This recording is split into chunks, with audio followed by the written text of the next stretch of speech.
I'm Phoebe Lee, and I'm here to talk about a new report that was recently released called Confronting Climate Change.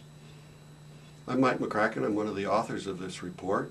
Who do you think will be hurt the most if we don't do something about climate change?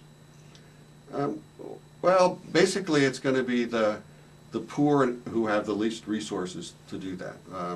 So if you look around the world, it's people who can't adjust to the temperature becoming warmer, which would make it harder for them to grow food, or they live in Bangladesh along the coast, and so as sea level rises, they're going to get inundated.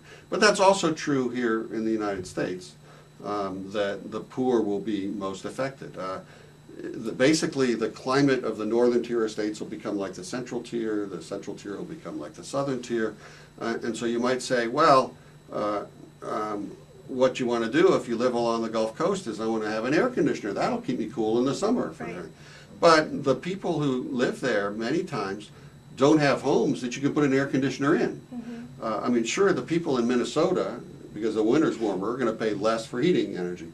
But they've got tight homes, and so a lot of people will save a little bit of money. But you go down to the Gulf Coast, and if you don't have a home where you can put an air conditioner in, well, first you have to buy the air conditioner, then you have to pay for it, but you have to probably, maybe even first, make sure you have a home that's tight enough to keep the cool air in, so it actually works. So you look at what happened with Hurricane Katrina along the coast. I mean, that was where a lot of poor people, they were living in low, vulnerable areas.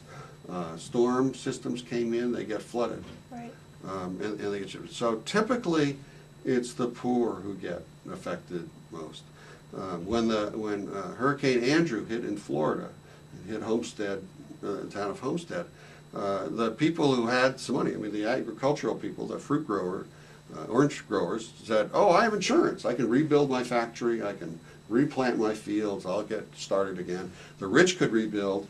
The poor were actually too poor to move, they couldn't move, and the people who moved out of there were the middle class, because they said, what are we supposed to do the 5-6 years it takes to rebuild the orchards in that industry? And so the middle class sort of moved out somewhere. The poor got left there and stuff. It turned out the citrus farmer, who thought he was going to be able to do all right, by the time he got started again, other people had replaced the market. I mean, other people were now selling the oranges in there from Central America or somewhere. And he lost the people who were going to purchase his products and stuff because he hadn't been able to do it for 6 years. So storms affect a lot of people. Everybody's going to get affected in some way.